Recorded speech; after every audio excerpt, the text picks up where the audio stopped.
উনি সকালবেলা উঠে আল্লাহর নাম নিয়েই চাঁদাবাজি শুরু করে। পৃথিবীতে আর কোনো কাজ নাই মির্জা আব্বাসের বকা ছাড়া।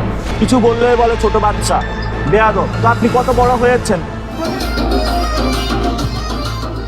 প্রধানমন্ত্রীর রাজনৈতিক উপদেষ্টা ও বিএনপির স্থায়ী কমিটির সদস্য মির্জা আব্বাসকে অপরাধমূলক ভয়ভীতি দেখানো এবং মানহানিকর অভিযোগ এনে এনসিপির মুখ্য সমন্বয়ক নাসিরউদ্দিন পাটোয়ারীর বিরুদ্ধে মামলার আবেদন করা হয়েছে।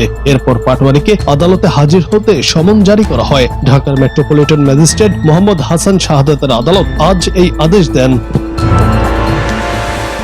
এর আগে রোববার সকালে ঢাকার মেট্রোপলিটন ম্যাজিস্ট্রেট হাসান শাহাদাতের আদালতে মামলাটির আবেদন করেন রমনা থানার বিএনপি সভাপতি মোহাম্মদ আশরাফুল ইসলাম। বাদী পক্ষের আইনজীবী মোহাম্মদ আমিরুল ইসলাম আমির এই তথ্য নিশ্চিত করেন।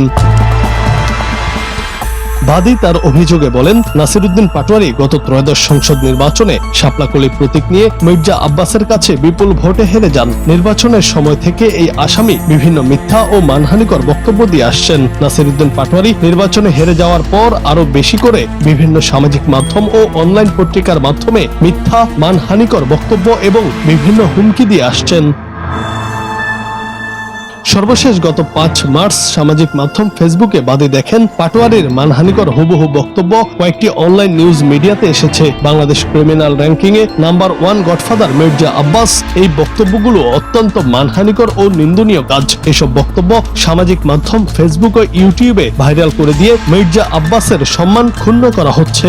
ওর কথা সমাজকে প্রভাবিত করেছে, মানসিক এবং সামাজিকভাবে আমরা হেয় প্রতিপন্ন হয়েছে। মামলা কি আমরা করতে পারি না? তার কর্মী হিসাবে, তার সহকর্মী রমনা থানা বিএনপির সভাপতি হিসেবে মামলাটি আমি করতে পারি না। অভিযোগে আরো বলা হয়, আসামির এসব বক্তব্য ফেসবুকে দেখে বাদী ও মির্জা আব্বাস বিস্মিত হয়েছেন। বাংলাদেশের কোটি কোটি মানুষ নাসিরউদ্দিন পাটোয়ারীর এসব বক্তব্য দেখেছেন। পাটোয়ারী উদ্দেশ্য প্রণোদিতভাবে মির্জা আব্বাসের সুনাম এবং রাজনৈতিক ক্যারিয়ারে কালিমা লেপনের জন্য মিথ্যা বানোয়াট বক্তব্য সামাজিক মাধ্যমে প্রকাশ করে, যা মানহানিকর। আমি তো প্রথমেই আপনাকে বলেছি যে মামলা আপনি করতে পারেন। আপনি এর আগে আমার বিজ্ঞ লার্নেটকে একটা প্রশ্ন করেছেন, উত্তর দিচ্ছি। আপনি বলেছেন মির্জা আব্বাস এই মামলা করে কি হবে? তো ও সারাক্ষণ সারাদিন এসব অশ্রাব্য ভাষা, অকথ্য ল্যাঙ্গুয়েজ ব্যবহার করতেই থাকবে। আবাল বৃদ্ধ বনিতা থেকে শিশু থেকে শুরু করে সবাই এই নোংরা ভাষাগুলি শিখবে। এটা কি খুব ভালো দেশের জন্য, নাগরিকদের জন্য ভালো, সমাজের জন্য ভালো? আমাদের কি কোনো দায়বদ্ধতা নেই?